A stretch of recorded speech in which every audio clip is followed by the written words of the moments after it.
Débat ce matin dans le live alors que le déficit français a dérapé, qu'on nous explique depuis des mois qu'il n'y a plus d'argent dans les caisses. Que proposent les trois grands blocs pour votre pouvoir d'achat, pour vos impôts, votre retraite? Débat ce matin entre trois candidats aux législatives, trois élus spécialistes de ces questions, un dans chaque camp. Éric Coquerel, bonjour. Merci d'être là, député, ex-député et candidat pour la France Insoumise et le nouveau Front Populaire en Seine-Saint-Denis, ancien président de la Commission des Finances de l'Assemblée nationale. Jean-Philippe Tanguy, bonjour. Bonjour. Ex-député et candidat donc dans la Somme pour le Rassemblement national. Vous êtes le monsieur économie du RN à l'Assemblée. Roland Lescure, bonjour, merci d'être là. Candidat, vous aussi, pour le camp d'Emmanuel Macron et ministre chargé de l'Industrie et de l'Énergie. Je vais commencer avec vous, Roland Lescure, avec les questions de pouvoir d'achat qui, évidemment, intéressent au plus haut point les Français. Et plus précisément sur l'énergie. Roland Lescure, vous promettez aux Français une baisse de prix, du prix de l'électricité, de 15% l'hiver prochain. Comment vous faites ? Bon, d'abord, je rappelle quand même que sur l'énergie, on a protégé les factures des Françaises et des Français plus que partout en Europe. Ça a été le bouclier tarifaire, ça a été le maintien du prix du gaz à un niveau extrêmement bas. Et c'est vrai qu'on est depuis quelques mois dans une logique de retour à la normale qui fait que on a des hausses de prix ponctuelles sur tel ou tel sujet. Le gaz a augmenté le 1er juillet pour un certain nombre de nos compatriotes, pas tous. Maintenant, on a aujourd'hui un marché de l'électricité, en grande partie d'ailleurs grâce à EDF qui a repris une production normale, qui retrouve de la normale. Ce qu'on appelle les prix de marché sont en train de baisser. Comme on est dans le marché européen de l'énergie et qu'on compte y rester, on profite de ces baisses de coûts de l'énergie un peu partout. Ce qui permet progressivement d'avoir des baisses de prix sur la facture. Donc évidemment, les prix de l'énergie, ça reste un élément très important de la facture des Françaises et des Français. Mais je tiens à rappeler aussi... Mais pardon, vous promettez là 15% de baisse l'hiver prochain ? Oui, qui seront liés au fait que le marché a retrouvé de la normale et qu'on pourra effectivement faire baisser les prix d'électricité grâce à EDF qui fait le boulot et qui produit, grâce aussi, il faut le dire, à des énergies renouvelables qui produisent. Donc évidemment, plus on a d'électricité disponible sur le marché, plus les prix peuvent baisser, et c'est ce qu'on, évidemment, va mettre en place. Jean-Philippe Tanguy, est-ce que vous croyez cette promesse ? Moins 15% l'hiver prochain ? Ah non, mais on peut faire mieux, en fait, on peut faire ce qu'on promet nous, au moins 40%. Et c'est d'ailleurs très étrange qu'avant... C'est les soldes ce matin. Oui, non, c'est pas les soldes, c'est la réalité de la production électrique française et notre désaccord avec le ministre Lescure sur le marché européen. Nous avons dit pendant les européennes que c'était possible, monsieur Lescure, de baisser les factures de l'électricité parce que le prix de production français est bien plus bas que le prix de production du marché européen. Vous avez raison, qui commence à tendre vers le prix français, mais ça met beaucoup plus de temps que la réalité physique. Et vous nous avez dit, enfin vous, collectivement, que c'était impossible que nous mentions aux Français. Hop, les Français mettent le Rassemblement national à 31% des voix sur le territoire et une baisse de l'électricité devient possible. Donc moi j'invite les Français à privilégier l'original à la copie, mais c'est d'autant plus... intéressant qu'en fait, monsieur le maire, mais vous allez nous dire, monsieur Lescure, parce que je n'ai pas tout compris, va quand même augmenter les taxes, enfin rétablir les taxes sur l'électricité au 1er février 2025 de 5 milliards d'euros, ce qui correspond à peu près à 10%. Donc est-ce que, si j'ai bien compris monsieur Lescure, on va avoir une baisse des prix faciale de 15% parallèlement à une hausse des taxes, ce qui fait qu'en fait, les prix pourraient baisser d'au moins 25%. J'aimerais bien avoir une réponse sur cette Alors question. d'abord la réponse de Roland Lescure et ensuite Éric Coquerel. Roland Lescure. Moi, ce que j'ai compris, monsieur Tanguy, c'est que vous vouliez baisser les prix de l'énergie, et pas seulement l'électricité d'ailleurs, l'essence également, Oui, mais c'est en un autre baissant sujet. la TVA. Donc vous baissez les taxes. Oui. Vous baissez la TVA, vous ramenez ça à 5,5%. Ça coûte 18 milliards. Évidemment, on en parlera tout à l'heure, va falloir Il y a une financer. inflation. On va parler des impôts tout à l'heure, Et ça effectivement. enrichit... C'était 12 milliards avant les européennes, depuis c'est devenu 18. enrichit les grandes entreprises pétrolières. Parce que vous savez bien Mais qu'à on chaque parle de fois... l'électricité là. À chaque fois qu'on baisse, Viendra au carburant, vous y a pas de baissez problème. la TVA sur l'électricité aussi. Donc Alors, à chaque fois qu'on l'électricité. baisse la TVA, depuis Je 20 peux poser ans... une question très précise Est-ce à un que je peux ministre. terminer, monsieur oui, mais Tanguy parce que vous- Et je suis en train de vous y répondre. D'accord, À chaque fois qu'on baisse la TVA, à chaque fois, la réalité, c'est que les prix ne baissent pas c'est faux. et que les marges des entreprises augmentent. Donc effectivement, baisser la TVA aujourd'hui sur les prix de l'électricité, du gaz et du pétrole, c'est enrichir EDF, très bien, c'est une entreprise nationalisée, c'est nous qui l'avons fait. Engie, elle l'est moins, et Total qui ne l'est pas du tout. Donc la réalité aujourd'hui, c'est que je l'ai dit, le marché revient à la normale. Oui, mais On la question que ramène vous les pose taxes Jean-Philippe à la Tanguy... base. Attendez, la question que vous pose Jean-Philippe Tanguy, c'est puisqu'il y aura, vous promettez une baisse de 15%, mais qu'il y aura dans le même temps une hausse de taxes, voilà, où sera la vérité dans un an ? La vérité, c'est que grâce à la baisse des prix de marché, et malgré un retour à la normale des taxes, on n'est pas en train de faire monter les impôts. C'est qu'on les a baissés pendant la Covid et la crise en Ukraine, et qu'on les remet à la normale. Et pourquoi il y a des impôts sur l'électricité ? c'est pas pour faire plaisir au ministère de l'économie et des finances. C'est parce qu'il faut financer des infrastructures, il faut financer des réacteurs nucléaires, il faut financer les pipelines de gaz qui sont aujourd'hui évidemment en moins bonne santé. Cette taxe-là ne fait pas les pipelines de gaz. Alors, non, mais je suis désolé, il y a quand même beaucoup de confusion. Est-ce que je peux terminer? Mais oui, il faut conclure parce que la parole circule. Éric Coquerel n'a pas encore parlé. Les prix de l'électricité vont baisser. Non, mais et effectivement, on va rétablir les taxes à leur niveau normal, qui permettent de financer l'avenir de l'énergie française. C'est quand même intéressant d'entendre que sans le rétablissement de ces taxes, le prix, ce serait moins 25%. C'est quand même un élément de vérité. Demain, on rase gratis. Aujourd'hui, on mange à l'œil, monsieur Tanguy. On peut baisser tous les impôts partout, il va falloir financer tout ça. Vous avez baissé beaucoup d'impôts et je pense qu'on y reviendra, beaucoup d'impôts injustes.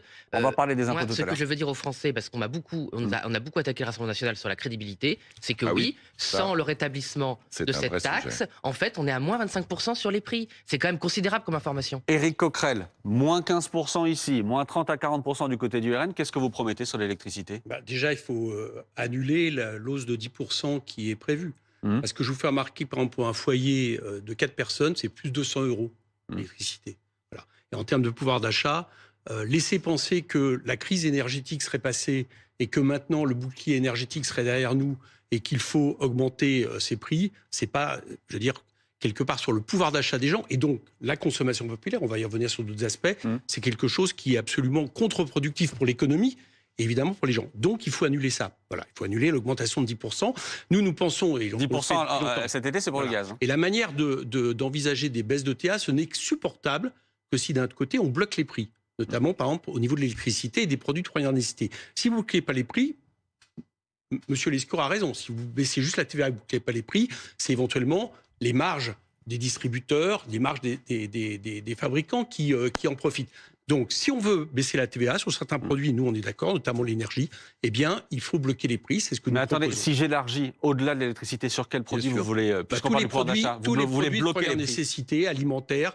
Il y a des grilles très connues de tout ce qui rentre, on va dire, principalement dans le panier des Français les plus défavorisés. Il faut bloquer les prix. Rendez-vous compte que les produits alimentaires, ils ont bondi pendant que l'inflation était, au moment où l'inflation était environ de plus de 6%, ils ont bondi de plus de 20%. Et ça, cette augmentation, on n'est pas revenu dessus. L'inflation a certes mais pour bien comprendre, vous mettez prix fixe sur un certain nombre de produits. Bien sûr, comme l'a fait Raymond Barre, comme l'ont fait le gouvernement Rocard, ça a déjà été fait dans ce pays. En tout cas, c'est nécessaire quand l'inflation est à un niveau. Pourquoi c'est nécessaire?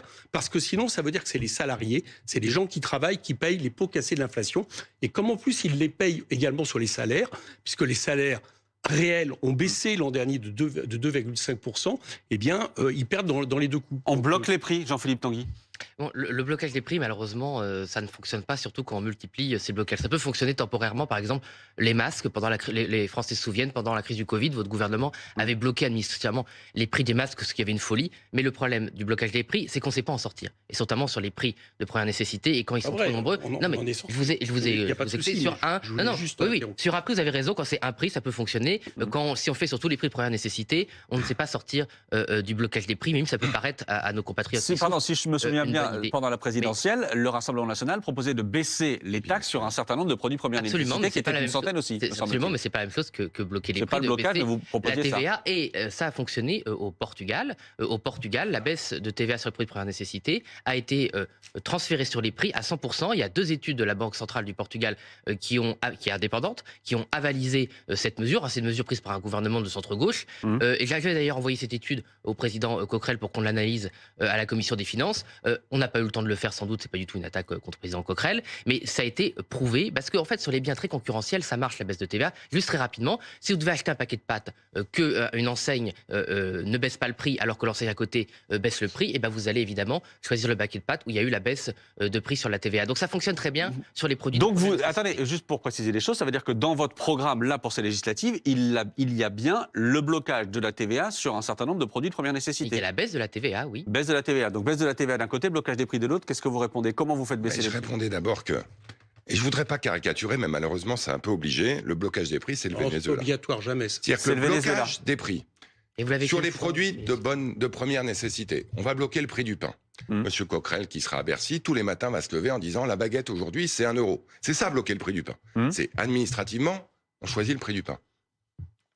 L'Ukraine est envahie, le prix du blé monte au plafond. Ah ben désolé, le boulanger, il paye trop cher sa farine, il peut plus vendre du pain, sans perdre de l'argent. Il arrête de vendre du pain. Écoutez, Roland Lescure... Mais non, il suffit de... Attendez, je termine mon raisonnement, vous répondrez. Vous répondrez, Éric Coquerel, c'est intéressant. Il suffit évidemment de bloquer le prix du blé, et tout va bien se passer. On bloque le prix du blé. Malheureusement, vous savez pourquoi il a augmenté le prix du blé ? Parce que le prix du blé global a augmenté, parce que le prix de l'essence a augmenté. Et pour fabriquer du blé aujourd'hui, ça coûte plus cher. Oui, c'est pas grave. Bien sûr. On bloque le prix de l'essence. Et à la fin, on se retrouve effectivement au Venezuela. Des prix bloqués partout. Voilà, et pas de produits dans les rayons. Tout va bien. Monsieur Coquerel, ça n'a marché nulle part. Oui, bien si je peux terminer sur la baisse de la TVA. Ça marche très bien. Le pouvoir d'achat des Français, 90% des Français... Attendez, Éric Coquerel vous répond là-dessus. Ne faites pas de leçons là-dessus. C'est faux.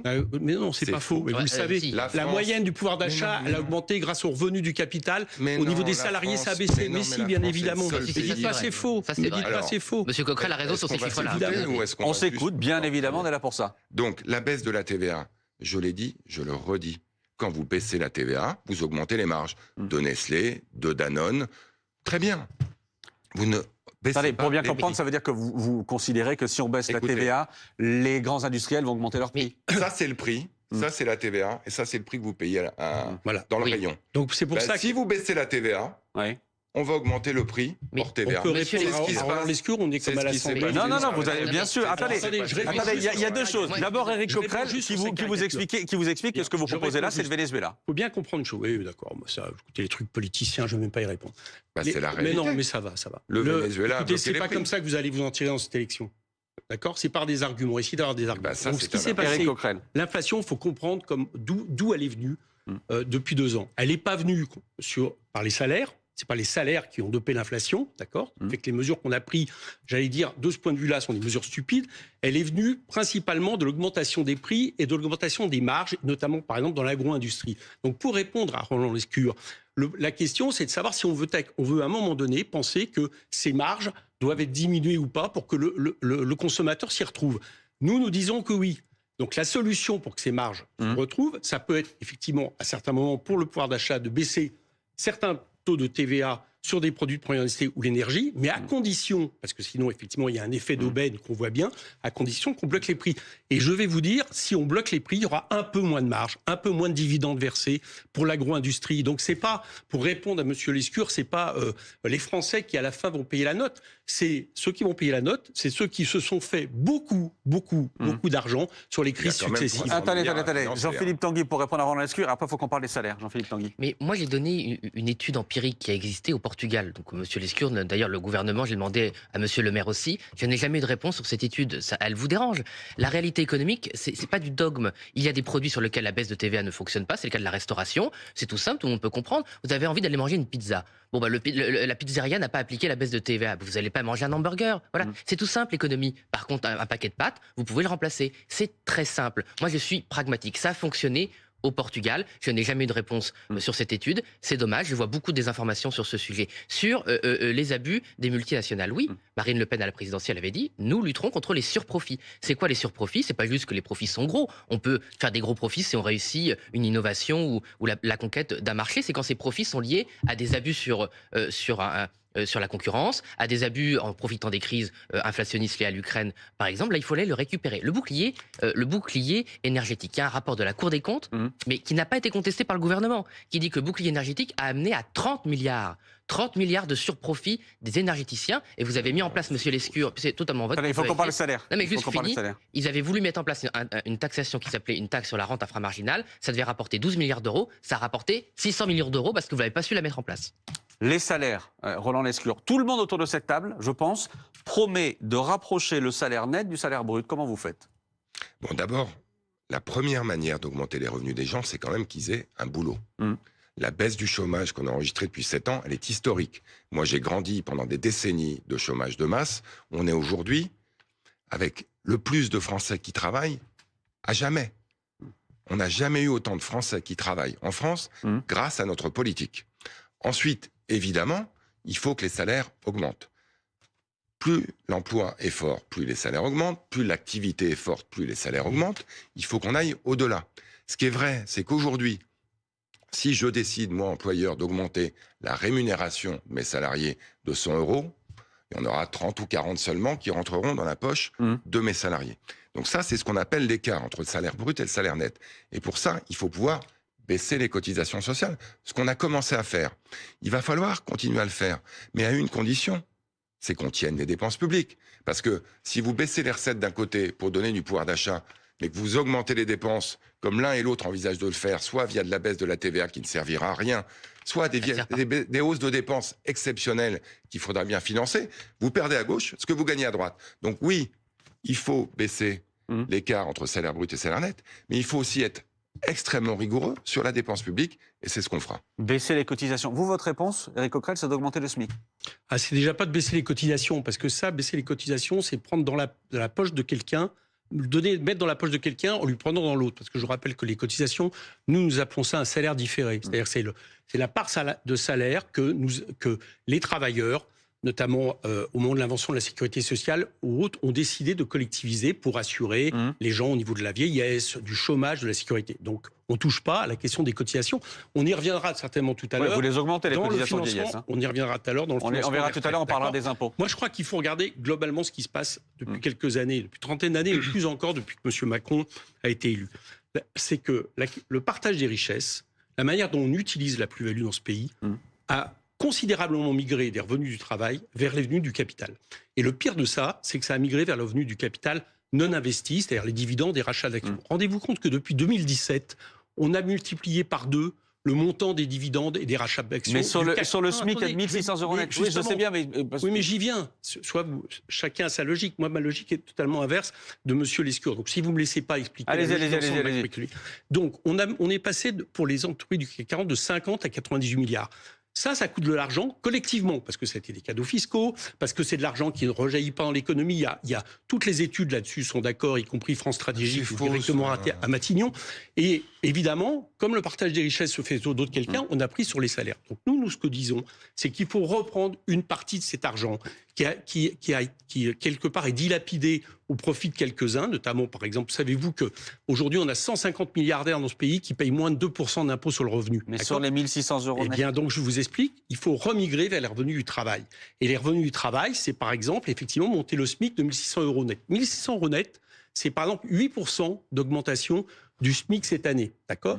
Et par rapport à 2017, je vous ai fait un rapport avec les dividendes, c'est une augmentation environ de 35%. Et ben moi, je préfère augmenter le SMIC de 35% que d'augmenter les dividendes de x2 et de permettre, avec ce partage des richesses, ce mécanisme, par la fiscalité et le partage de la plus-value, de contribuer à revaloriser les salaires. Et vous savez une chose, ça va être bon pour la consommation populaire, ça va être bon pour l'activité économique. Jean-Philippe Tanguy, augmenter le SMIC pour le mettre à 1 600 € net. On aimerait tous pouvoir augmenter le SMIC. Les Français le méritent, un meilleur salaire, mais ce n'est pas possible pour les entreprises aujourd'hui.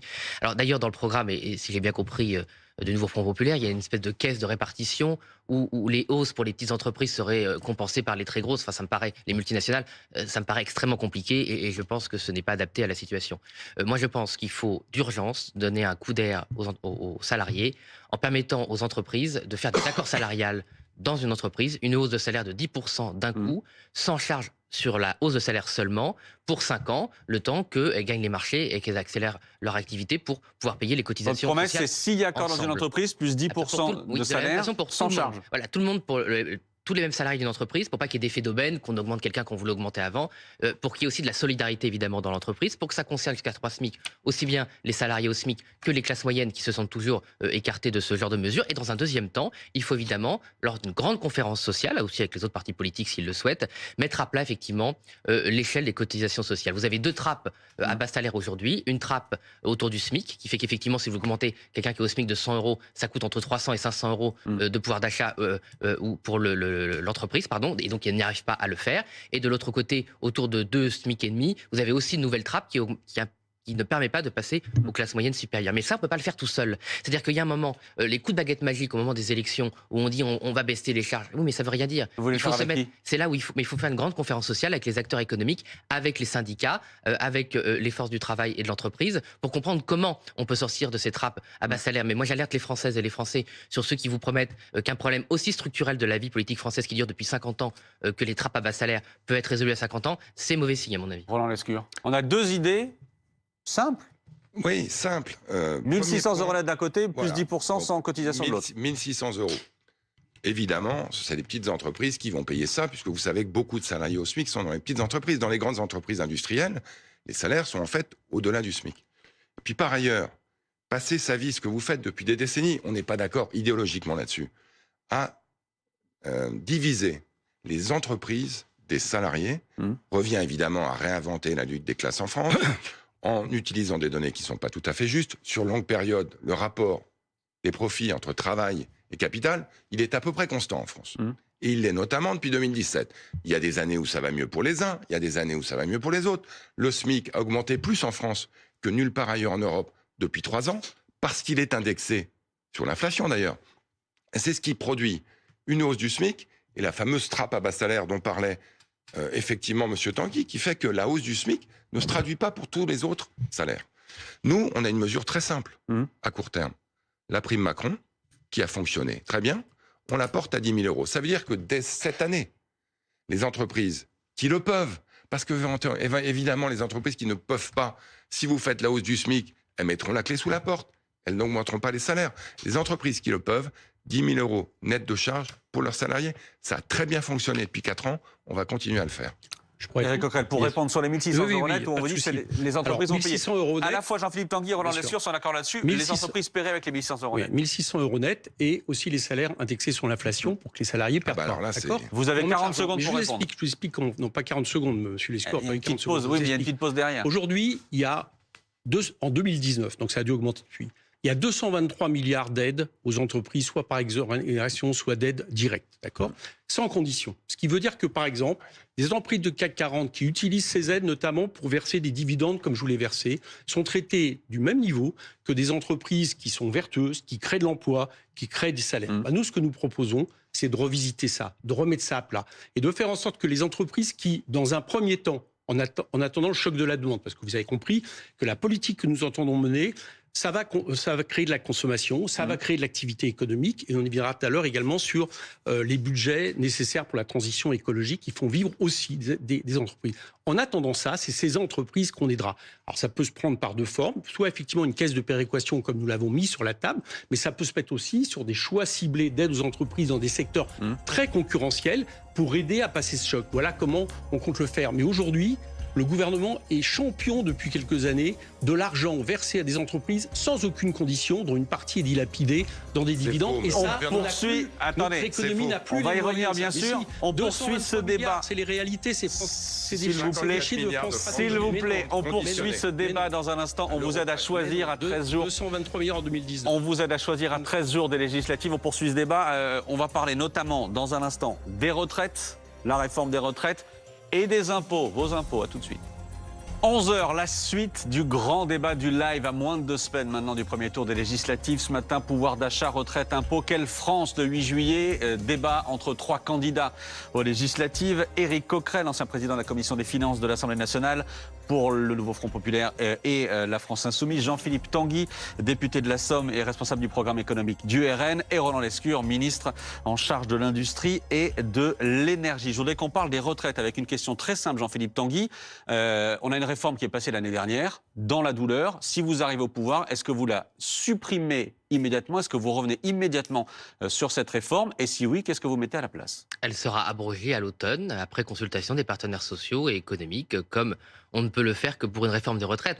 Aucun gouvernement ne peut arriver en place, en plein pendant les JO, et abroger une réforme en mettant ne serait-ce que la pagaille dans l'administration. Moi, j'ai entendu M. Mélenchon, on aura sans doute une réponse de M. Coquerel là-dessus. Il nous expliquait, dès qu'on arrive, tout le monde part à la retraite s'il a 62 ans. Mais ne serait-ce que pour la gestion des personnels en charge des retraites, c'est complètement impossible. D'ailleurs, il y avait déjà eu beaucoup de bazar dans l'application de la réforme de M. Macron. Ça avait été même critiqué par les Insoumis en commission des finances à l'Assemblée. À l'automne, j'avais pas entendu ce à l'automne jusqu'ici. Dans un deuxième temps, oui, et c'est à peu près à l'automne, oui.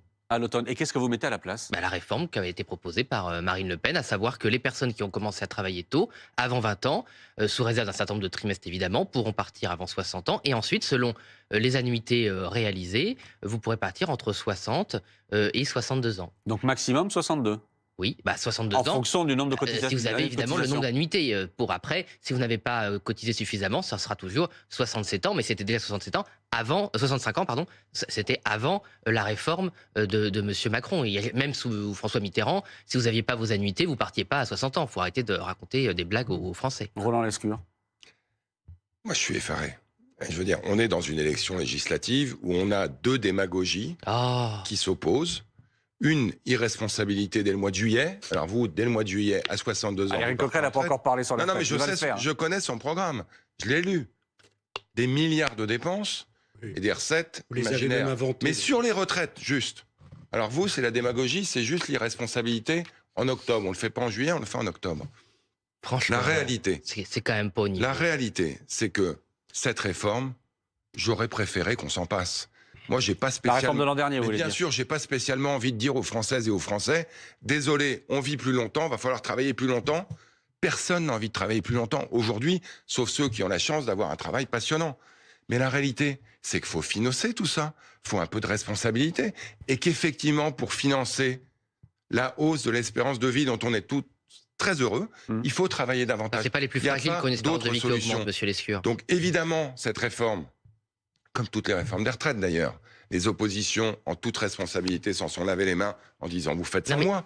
Ça a été fait pour les réformes de gauche. Ça parce qu'on pense pas comme vous, on est irresponsable. Pour les réformes de droite. Mais là, d'un seul coup, on a des élections, un gouvernement courageux a pris une réforme difficile, on l'abroge juillet-septembre, peu importe, on verra plus tard ce qu'on fait pour pérenniser ce système. C'est un système dont on doit être fier. C'est le seul régime de répartition au monde qui, grâce aux réformes qu'on a mis en place, va être équilibré. Vous le déséquilibrez, vous le mettez à la poubelle. Très bien, mais il faut que les Français sachent tout en nuance, que c'est mais c'est totalement irresponsable ce que vous proposez. L'un comme l'autre, 60 ans d'un côté, 62 de l'autre, tout va bien se passer, on rase gratis demain, et aujourd'hui on mange à l'œil, c'est ça que vous nous proposez. Éric Coquerel vous répond. Sur le gouvernement, juste par principe, le donneur de leçons, ça va.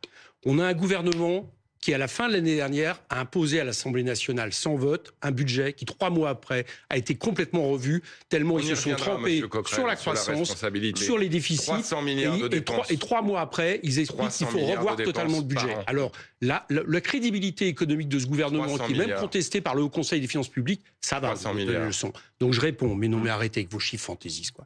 Donc je réponds. Sur les retraites, d'abord, plus on va vite, pour répondre à M. Tanguy, plus c'est facile. Pourquoi ? Parce qu'elle a à peine commencé à être appliquée. D'accord ? Donc plus on tarde, plus c'est compliqué. Donc si vous avez la majorité, dès cet été. Oui, et de la même manière que le gouvernement ne se prive pas, lui, juste avant les JO, le 1er juillet, de proposer un décret qui s'attaque aux chômeurs. On va parler de l'assurance chômage dans une seconde. On va parler, donc vous abrogez dès juillet la réforme des retraites. Parce que plus c'est rapide, moins ça fait mal. Deuxièmement, au niveau, je vous rappelle quand même les chiffres, on parle d'un déficit dans quelques années, d'accord, qui notamment va devenir plus fort au moment de 2030 et après qui va s'aplanir en raison de l'échelle des âges. Bien. En gros, ça coûte, en 2032, ça coûtera à peu près 20 milliards d'euros. D'accord ? Donc arrêtons avec les chiffres. Donc là-dessus, nous y répondons. Il y a par exemple, une possibilité... Mais qu'est-ce que vous mettez à la place ? Je vous réponds. Il y a une possibilité, par exemple, c'est d'augmenter les cotisations patronales et sociales de 0,8 points. Et on le comble. Et il y a plein d'autres possibilités. Il y a la possibilité, ce que nous mettons au programme, de faire payer, par exemple, de taxer, de faire cotiser les dividendes. Il y a la possibilité également des économies qu'on va faire sur les questions sociales, parce que figurez-vous, mettre au chômage des gens qui, de toute façon, n'ont pas d'emploi, parce que c'est des travailleurs seniors qui sont souvent mis au chômage, ça coûte à la branche vieillesse, etc. Mais donc, quelle réforme vous proposez à la place ? Comment ? Quelle réforme vous proposez à la place ? Alors, je vous dis déjà, on abroge. Ça, c'est la première chose. Okay. Et ça sera bon d'ailleurs pour l'emploi parce que ça partage les richesses et ça permet à des gens encore jeunes, relativement, de profiter de leur retraite. Et en même temps, ça permet justement d'embaucher. Mais justement, ces retraites à 60 ans avec vous ? Alors, je vous réponds, ça, pour l'instant, on abroge. Ensuite, en comptant sur les effets macroéconomiques de notre politique, je vous l'ai expliqué tout à l'heure, de rentrée de cotisation, de rentrée de fiscalité au fur et à mesure qu'on crée de l'emploi, qu'on augmente les salaires sans baisser les cotisations, vous avez compris. Eh bien, après, on se donne notre mandat pour passer à la retraite à 60 ans, aussitôt que les conditions macroéconomiques le permettront, d'accord ? Donc, vous avez compris. Donc, progressivement, on va vers 60 ans. Oui, on passe progressivement à 60 ans. On a des chiffres. Alors, en gros, moi, j'ai entendu des chiffres absolument fantaisistes, là, les Échos qui parlent de 100 milliards. La retraite à 60 ans, c'est à peu près le double de ce que va coûter le fait de repasser à la retraite à 62 ans. Donc, en gros, 50 milliards. Donc, je vous dis, on trouve assez facilement les 20 milliards. Donc, ça fait c'est pour 2032. Et ensuite, on aura le temps, notamment par les entrées de cotisation, par le cercle vertueux et le choc de la demande que ça va produire, pour passer à 60 ans. Donc voilà la réponse. Et arrêtons de faire peur aux gens, arrêtons de faire peur aux Français. Je peux dire un mot là-dessus. Vous allez tous les deux répondre. Jean-Philippe Tanguy d'abord. Vous savez, dans la réforme de M. Macron, il y a des coûts cachés. Moi, je me base sur les études empiriques. La réforme Woerth-Fillon, selon la DARES et la Cour des comptes, a eu des coûts cachés sur les comptes sociaux. C'est-à-dire que quand vous augmentez l'âge de la retraite, vous avez des gens qui s'abîment au travail, qui ont des métiers difficiles, des femmes qui s'occupent de personnes âgées, évidemment les métiers du BTP. Et donc vous avez eu 3 milliards d'euros par an de surcoût vers l'invalidité, vers les pensions handicap, vers les maladies chroniques. La réforme de Mme Borne, selon l'étude d'impact du gouvernement lui-même, c'est 3 à 5 milliards de surcoût là-dessus. Donc vous pouvez faire croire aux Français que vous faites des économies alors que ce sont des fausses économies. Et en fait, c'est un peu le paradigme qu'on combat avec Marine Le Pen, Jordan Bardella depuis bien longtemps, c'est que l'efficience économique, c'est pas la cruauté sociale. Et faire porter toujours les efforts, sans doute nécessaires, de redressement des comptes publics, toujours sur les plus faibles, toujours ceux qui ont les métiers physiques les plus durs, ceux qui ont commencé à travailler tôt et qui donc ont cotisé plus longtemps. Mais votre réforme coûte combien ? Notre réforme coûte 9 milliards d'euros. 9 milliards d'euros. Parce qu'on compense, j'ai fini, parce qu'on compense on encourage avec les carrières longues aussi les jeunes à rentrer plus tôt sur le marché du travail, augmenter le nombre d'actifs. Et nous, on a aussi une grande politique de rétablissement de la productivité. Alors, c'est un peu technique, mais la productivité, c'est la richesse qu'on crée par une heure de travail. Elle a été très dégradée depuis l'arrivée au pouvoir de M. Macron. Même les économistes macronistes, j'entendais M. Pisani-Ferry, regrettent cette dégradation de la productivité. Or, en augmentant la productivité, on augmente les cotisations, on augmente la richesse nationale et on peut payer des victoires sociales. Parce qu'il faut quand même donner un peu de perspective aussi au peuple français. Roland Lescure, et ensuite on parle de l'assurance chômage. La perspective, c'est perdre des droits, c'est quand même... Donc sur la productivité, c'est vrai qu'on doit l'accélérer. Ce qu'a dit M. Pisani-Ferry, il était sur une radio concurrente ce matin. Absolument. C'est qu'on a commencé des réformes qui vont dans le bon sens et qu'il faut les accélérer. C'est ça qu'il a dit. Il a quand même dit que c'était dégradé. Oui, qu'il faut accélérer les réformes qu'on a mises en place pour rendre la France plus innovante, plus productive, et Monsieur Coquerel, c'est pas un gros mot, plus compétitive. Voilà. Maintenant, là, sur les retraites, là, c'est les magiciens de l'extrême droite et de l'extrême gauche qui rêvent en couleur. Mais vous rêvez en couleur, en imaginant... Vous êtes vraiment champion des politiciens. Non, mais laissez-moi terminer, M. Coquerel. Vous faites la retraite à 62, la retraite à 60 et la sixième semaine de congé payé. Le jour où vous réussirez à convaincre l'un comme l'autre que c'est en travaillant moins différemment qu'on va produire davantage de richesses qui vont permettre de financer le modèle social, mais arrêtez de prendre les Français. Mais c'est pas ce que j'ai dit. Comment croyez-vous qu'on a fait pendant des années que la productivité était bien moins mais vous vous rendez compte de ce que vous dites? En réalité, je vais vous dire... Vous dites qu'en travaillant moins, tout va bien se passer. Dormez bonnes gens, c'est que tout le monde, que beaucoup plus de monde, dépenser 300 milliards. Beaucoup plus de monde travaille. Attendez, on vous entend pas, Et vous, ce que vous avez organisé, ce qui explique les problèmes des chômages, c'est que vous avez organisé le fait de gaver les actionnaires et les plus riches de ce pays au détriment des salariés, au détriment des retraités, au détriment des chômeurs. C'est ça que vous avez organisé depuis 2017. Il remonte le chômage. Depuis toujours. Le chômage des jeunes est au plus bas depuis toujours. Reconnaissez, moi je suis prêt à reconnaître. S'il vous plaît, attendez, allez-y. Reconnaissez qu'on n'a pas tout fait bien. Mais vraiment, moi je pense qu'il y a des enjeux majeurs qu'on a maltraités. Je suis prêt à le reconnaître. Mais sur le chômage, vraiment, le taux d'emploi des jeunes est le plus élevé à jamais. Il y a plus de jeunes qui travaillent en France. Il y a près de 10 millions de pauvres dans ce pays. On n'en a jamais vu. On a un emploi des seniors qui a augmenté. On a plus de contrats à durée indéterminée que jamais. Et vous proposez un programme de dépenses absolument faramineux, l'un comme l'autre, qui va ruiner la France, qui va brader la France à des intérêts qui va prendre à vos amis actionnaires que vous cajolez depuis des années. C'est ça le problème. Et vous le faites au nom de la compétitivité. Et oui, la compétitivité de la France. Mais c'est intéressant, parce qu'au moins Bruno Le Maire a des arguments. Il explique qu'il faut mettre l'argent dans le capital pour créer des emplois. Je pense que c'est pas en fermant la France qu'on va l'enrichir. Vous enrichissez quelques-uns. S'il vous plaît, Roland Lescure, Éric Coquerel. Allez-y, Éric Coquerel. Oui, c'est ce que je viens de dire, c'est qu'on a une politique qui, depuis des années, en réalité, d'une manière globale, quand je dis d'une manière globale, c'est aussi bien les salaires, c'est les revenus dépendants des salaires, les cotisations, ce qui permet par exemple, des gens de partir à la retraite à 62 ans. C'est des chômeurs, on leur prend de l'argent, et au profit de qui? Au profit, je le répète, et ça c'est chiffré, on n'a jamais eu autant de dividendes versés dans ce pays. D'accord ? Et il n'y a pas trace d'une répercussion sur l'emploi.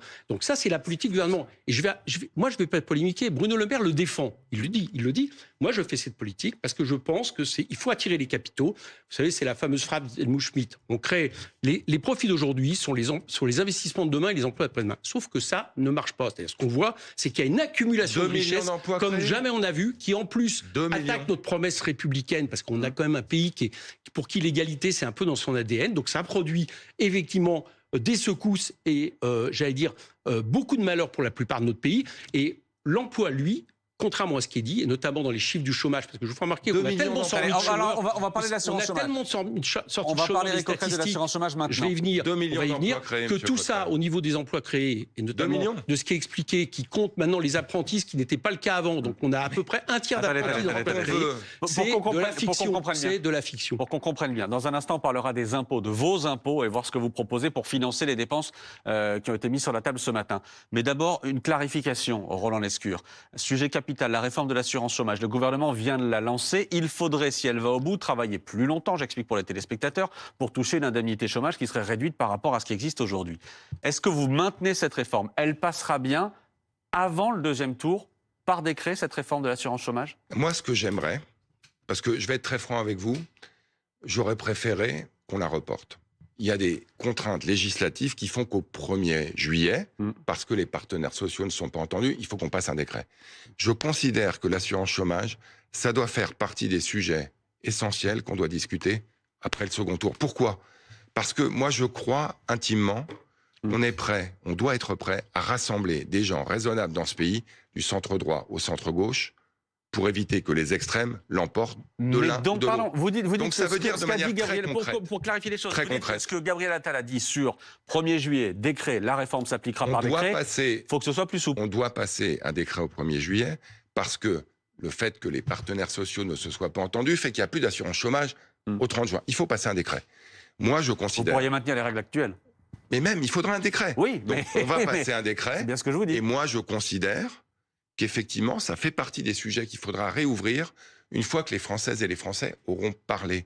Et moi, je suis persuadé, effectivement, qu'on peut rassembler autour d'un programme économique, oui, de compétitivité, mais oui, aussi de redistribution, les raisonnables de ce pays. Donc, c'est pas demain, on reste gratis, c'est pas après-demain, on mange gratuit, c'est on a un programme raisonnable entre des gens du centre-gauche et du centre-droit, pour lequel on doit pouvoir, sur des points particuliers, celui-là notamment, faire des compromis. Ce qui nous a manqué, moi, il y a un truc que je reconnais, c'est que depuis 7 ans, on a été insuffisamment à l'écoute des oppositions que je qualifierais de raisonnables pour faire des compromis, et ça, va falloir que ça change. Jean-Philippe Tanguy, qu'est-ce que vous faites de la réforme de l'assurance chômage?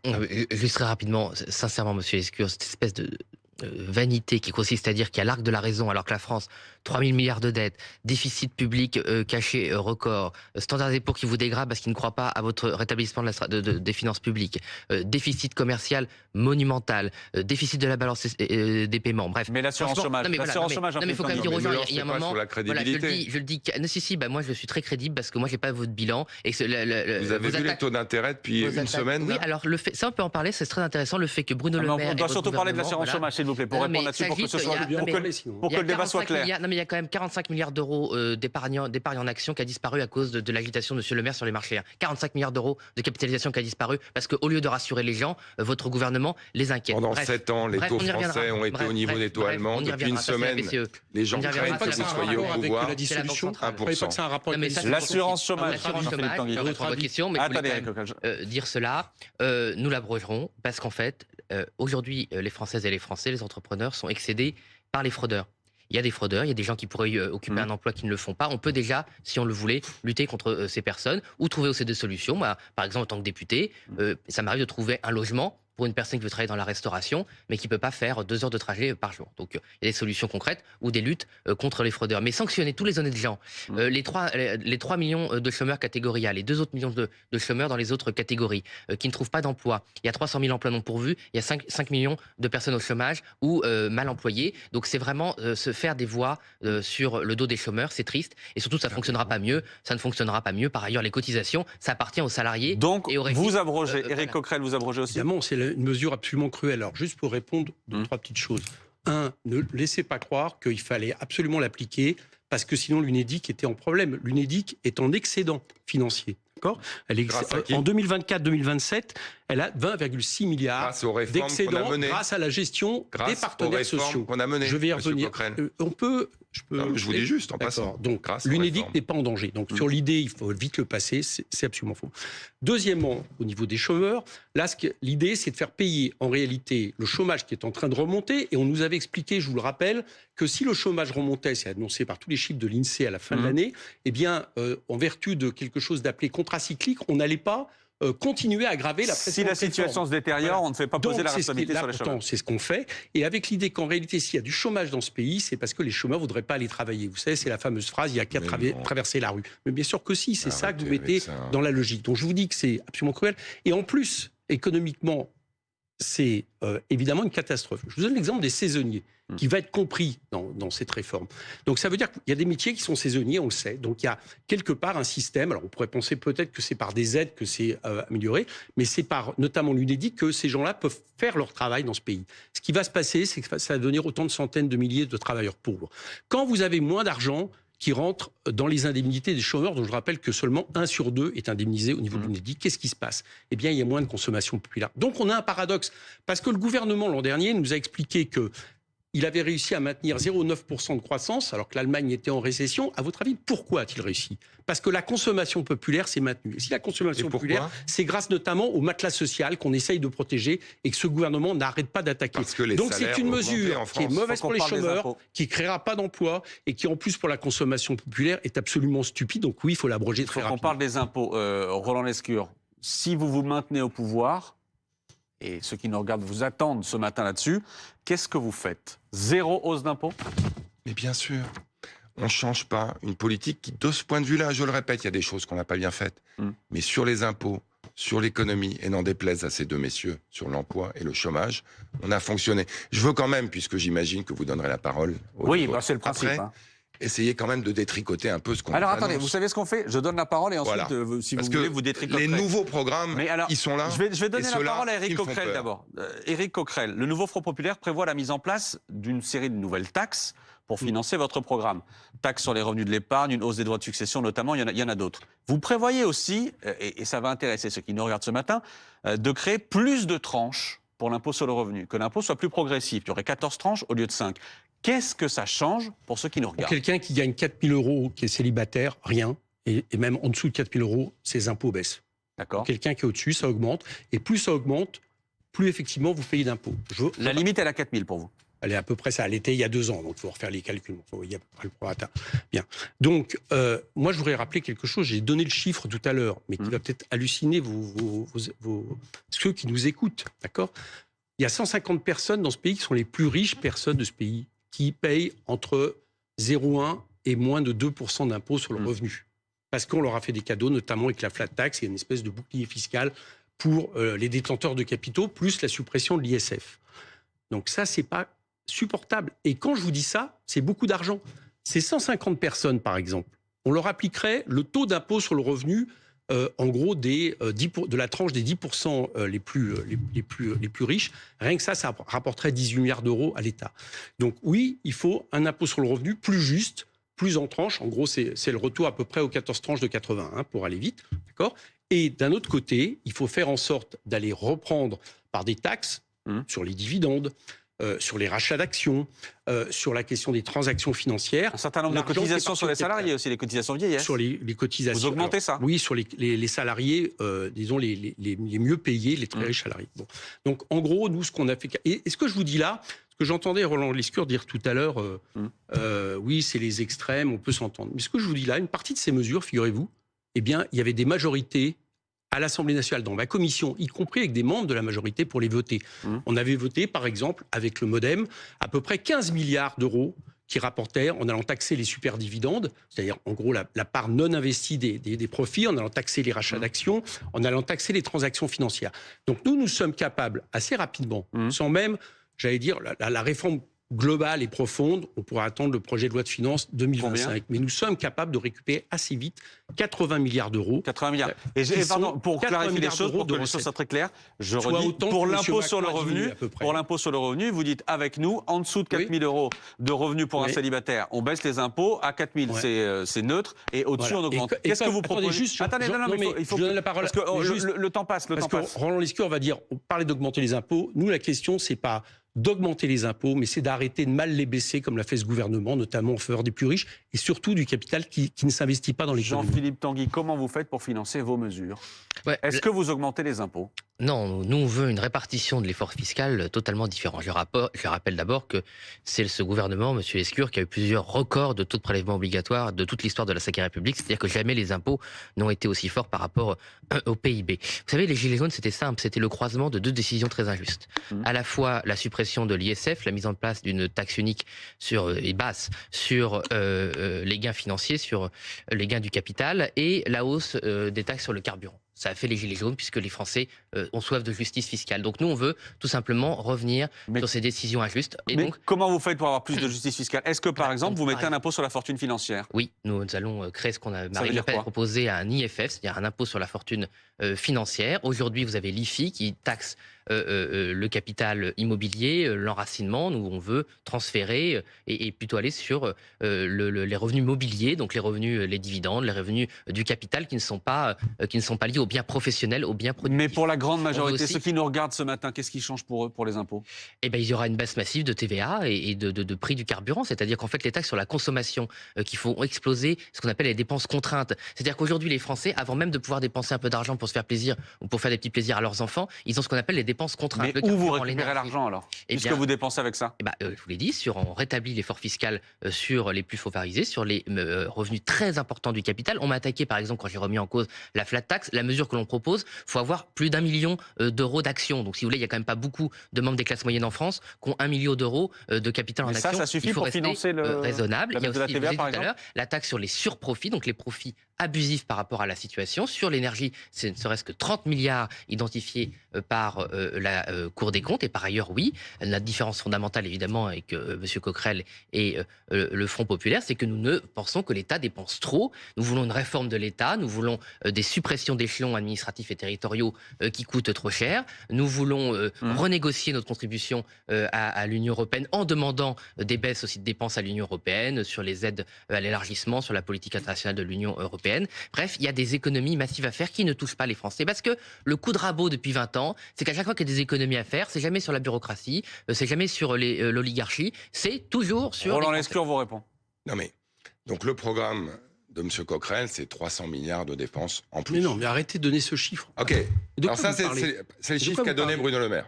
Bah oui, donc c'est des chiffres. Vous le divisez par deux. Allez, 150 milliards. Allez. Ah bon, vous faites ça comme ça en 2 minutes. Tout à l'heure, vous n'avez. Non, mais tout à l'heure. C'est vraiment pas crédible. Monsieur Coquerel, vous venez de dire. Non. Vous venez de dire 70 milliards dès cette année. Et ensuite, à la loi de finances, on ira au-delà. J'apprécie en 2 minutes. Vous avez dit 70 milliards. Par deux ce que vous balancez. Je veux juste que les gens réalisent de quoi on parle. Sérieux. Non, c'est important là, monsieur Tanguy. 5 minutes et c'est gratuit. Vous dites 70 milliards dès cette année, plus la loi de finances. Donc voilà, 150 milliards. 3 fois l'impôt sur le revenu. Vous triplez l'impôt sur le revenu en moyenne. Vous êtes passé 5 000 euros 150 milliards en moyenne par an pour les Français. Moi, je considère que c'est 10 000 euros que vous allez prendre à tous les Français. 300 milliards. Si je vous la fais à 50%, vous l'avez dit, c'est la journée des soldes, vous triplez l'impôt sur le revenu. Quant à vous, monsieur Tanguy, vous êtes plutôt aux alentours de 100 à 120. Vous l'avez déjà dit pour les retraites tout à l'heure. C'est rien de 15 milliards. Non, mais j'ai dit 9 milliards. J'ai dit 9 milliards, on passe à 15. 150 milliards. Alors là, c'est moitié plus, moitié 150 milliards pour construire des EPR, monsieur Tanguy. Pendant la campagne électorale présidentielle, avait annoncé 50 milliards d'augmentation de dépenses publiques. Vous en êtes à 133. Je suis désolé, monsieur Coquerel, arrêtez avec ça, quoi. Non, arrêtez, vous dites n'importe quoi. Vous nous avez reproché. Attendez, Roland Lescure, allez-y. Roland Lescure, s'il vous plaît. Vous nous avez reproché de geler les dépenses de 10 milliards d'euros. Et vous parlez de dépenses supplémentaires de 150 à 300 milliards. Il faut qu'on réalise de quoi on parle. Entre 3 et 5 fois ce qu'on touche aujourd'hui. via l'impôt sur le revenu. Sûr. Vous triplez ou vous quintuplez l'impôt sur le revenu en France. Quant à vous, non, absolument vous financez des EPR. Absolument pas. Pour 90% des gens, ça sera moins indolore. Vous baissez la TVA en enrichissant les marges. Monsieur 100 et 150 milliards d'euros. Proposer des solutions sur les EPR. Aujourd'hui, on a le choix avec vous entre cramer la caisse à l'extrême gauche ou cramer la caisse à l'extrême droite. Alors oui, non, c'est des chiffres. Vous êtes ministre, mais c'est vraiment pas raisonnable. Oui, et je pense que vous êtes président de la commission des finances. Vous savez mais d'accord, mais c'est terminé. Je prends les gens à témoin. Vous venez de passer 350 milliards. L'irresponsabilité d'extrême droite. Vous dites c'est terminé. S'il vous plaît, merci à tous les trois d'être venus ce matin pour ce premier grand débat du live. On en fera d'autres d'ici le premier tour des élections législatives. Merci encore une fois à tous les trois. Bonne campagne à tous les trois. Il reste 13 jours avant de voter pour le premier tour.